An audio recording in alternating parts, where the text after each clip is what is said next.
నా జీవితంలో నేను ఎప్పుడు కూడా పట్టణాల్లో సేవ చేయాలి అనుకోలా.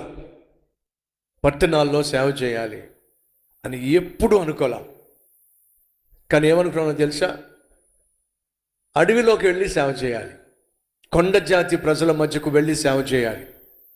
ఎందుకంటే పట్టణాల్లో సేవ చేయటం అంత కష్టం కాకపోవచ్చు, కానీ కొండ జాతి ప్రజల మధ్యకు వెళ్ళి, అడవుల్లోకి వెళ్ళి, ఆ కొండల్లోకి వెళ్ళి, ఆ లోయల్లోకి వెళ్ళి వారి భాష నేర్చుకొని, వారిని అర్థం చేసుకొని, వారిని సృష్టించిన దేవుని గురించినటువంటి సత్యసువార్త వారికి తెలియచేయటం బహు కష్టతరమైంది. కాబట్టి బహు కష్టమైన సేవ చేయాలి అంటే అడవుల్లోకి, కొండల్లోకి వెళ్ళి సేవ చేయాలి అని నేను ప్రార్థన చేశా.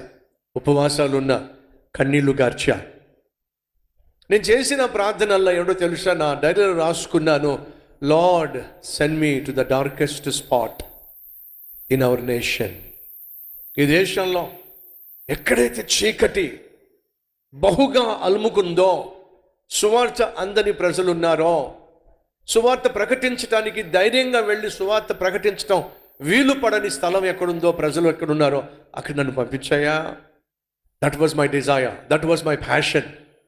ఒక యవనస్తునిగా ప్రభు నాతో చెప్పాడు, నువ్వు అడవులకు వెళ్తానంటున్నావు, కొండలకు వెళ్తానంటున్నావు, మీ కాలేజీలో, మీ హాస్టల్లో చికెన్ ఉంది, మటన్ ఉంది, బీఫ్ ఉంది, ఎగ్ ఉంది, ఫిష్ ఉంది, ఇవన్నీ చక్కగా తింటున్నావు.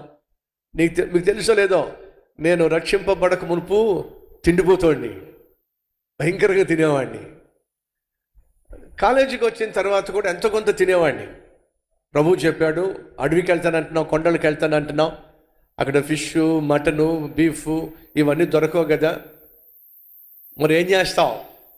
ప్రభు, మరి నన్ను ఏం చేయమంటావు? నా తిండి నాకు ఆటంకం కాకూడదు, నాన్ వెజిటేరియన్ మానేసాయి అన్నాడు. నాన్ వెజిటేరియన్ హాస్టల్లో ఆ మెస్ దగ్గరికి వెళ్తే లైన్గా ఉండేవి, చికెన్ ఉండేది, మటన్ ఉండేది, ఫిష్ ఉండేది, బీఫ్ ఉండేది, ఎగ్స్ ఉండేవి. అందరం చక్కగా ప్లేట్ పట్టుకుని వెళ్తూ ఉండాం లైన్లో. ఇవన్నీ దాటుకొని అందరి ముందు కేవలం వెజిటేరియన్ కర్రీస్ తీసుకొని తినడం అంత ఈజీ కాదు. నా ఫ్రెండ్స్ అందరూ కూడా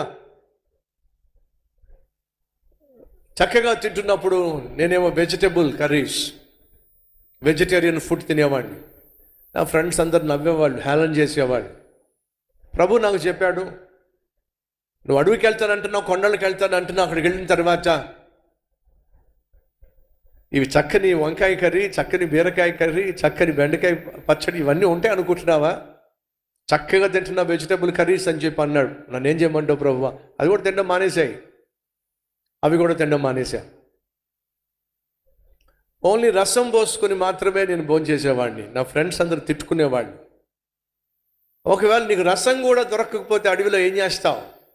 తిండి తిప్పలు లేని సేవ ఏంటి ప్రభు అని చెప్పి తిరిగి వచ్చేస్తావా, లేకపోతే ఎదుర్కోగలుగుతావా?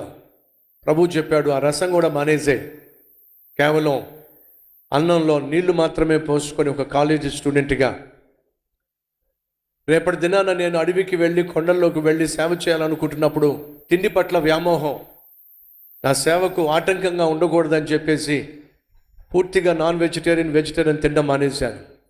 ఫలితంగా నీళ్లు పోసుకొని అన్నం తినేవాడిని. అది చూసి నా ఫ్రెండ్స్ అందరూ కూడా, మత పిచ్చి ఉండొచ్చు కానీ ఇంత పిచ్చి ఉండకూడదురా, ఏంటి పిచ్చి, కనీసం భోజనం కూడా చేయకుండా నీళ్ళల్లో అన్నంలో నీళ్లు పోసుకుంటున్నావు ఏమిటి, పిచ్చి కాకపోతే అని తిడుతున్నారని చెప్పేసి వాళ్ళందరూ భోంచేసి వెళ్ళిపోయిన తర్వాత గబగబా వెళ్ళి హాస్టల్లో అన్నంలో నీళ్లు పోసుకొని తినొచ్చేవాడిని. వివాహం 25 years అయింది. ఒకవేళ నా భార్యని మీరు అడిగారనుకోండి, సతీష్ కుమార్ గారికి ఇష్టమైన కర్రీ ఏమిటి అని అడగండి, తను చెప్పలేదు. ఎందుకంటే ఎప్పుడైతే నేను ఒక సేవకుని కావాలని ఆశపడ్డానో, ప్రాముఖ్యంగా అడవుల్లోకి, కొండల్లోకి వెళ్ళి సేవ చేయాలని ఆశపడ్డానో, నాకున్నటువంటి తిండి పట్ల వ్యామోహాన్ని దేవుడు నా నుంచి తీసేశాడు. ఫలితంగా ఆ టేస్ట్ అనేది కోల్పోయాను ఆ రోజుల్లో. ఆ తర్వాత చక్కని బెడ్ ఉండేది, చక్కని పిల్లోస్ ఉండేవి, చక్కని రూమ్ ఉండేది. ఎంత చక్కగా పడుకుంటున్నావు బెడ్ మీద. అడవికి వెళ్తానంటున్నావు, కొండలకు వెళ్తానంటున్నావు, అక్కడికి వెళ్ళి ఈ బెడ్, ఈ పరుపు ఇవన్నీ ఎక్కడి నుంచి వస్తాయి? అన్నీ ఉన్నప్పటికీ దేవుడు ఏం చేశాడో తెలుసా? నేల మీద పడుకోబెట్టేవాడు. దిండు వేసుకుంటే దిండు కూడా దొరకదు నీకు, అక్కడ దిండు లేకుండా పడుకునేవాడిని.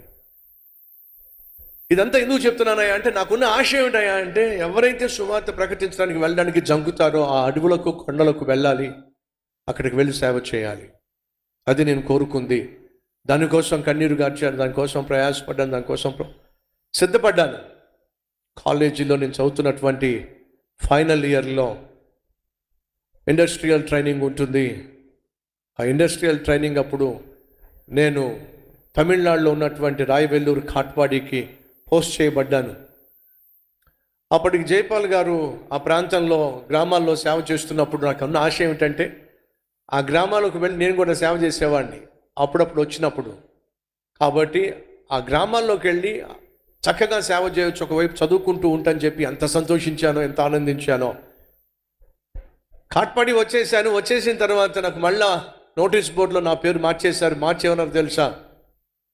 సతీష్ కుమార్ హైదరాబాద్కి ట్రాన్స్ఫర్ చేయబడ్డాడు ఇండస్ట్రియల్ ట్రైనింగ్కి అని చెప్పేసి నన్ను హైదరాబాద్కి పంపించారు. ఎక్కడికి వెళ్ళాలని ఆశపడ్డా? అడవుల్లోకి కొండల్లోకి వెళ్ళి సేవ చేయాలని ఆశపడితే ప్రభు ఏమో హైదరాబాద్ తీసుకొస్తున్నప్పుడు దారి పొడుగునా ఏడ్చా, ప్రభు నా ప్రాణాత్మ శరీరాలను లోయల్లోనూ కొండల్లో ఉండేటటువంటి ఆ అడవి జాతి ప్రజలకు అంకితం చేసి నీ సువార్త ప్రకటించాలని ఆశపడితే నన్ను పట్టణం తీసుకొస్తున్నావేంటి చెప్పి అని దారి పొడుగున ఏడ్చా. మీకు తెలుసో లేదో, వచ్చిన ఆ మొదటి నెల దేవుని మీద అలిగి ప్రార్థన చేయలా, నీతో అసలు నేను మాట్లాడను అని చెప్పి దేవుడితో మాట్లాడలా, బైబుల్ చదవాలా. కారణం తెలుసా? కొండల్లోకి వెళ్ళి అడవిలోకి వెళ్ళి వాళ్ళకు సువార్త ప్రకటించాలని ఆశపడుతూ ఉంటే నన్ను పట్టణం తీసుకొస్తావు ఎందుకు అని చెప్పి నేను మొదటిగా నేను చేసిన సేవా విషయంలో చేసిన ప్రార్థనకు దేవుడు జవాబు ఇవ్వాల.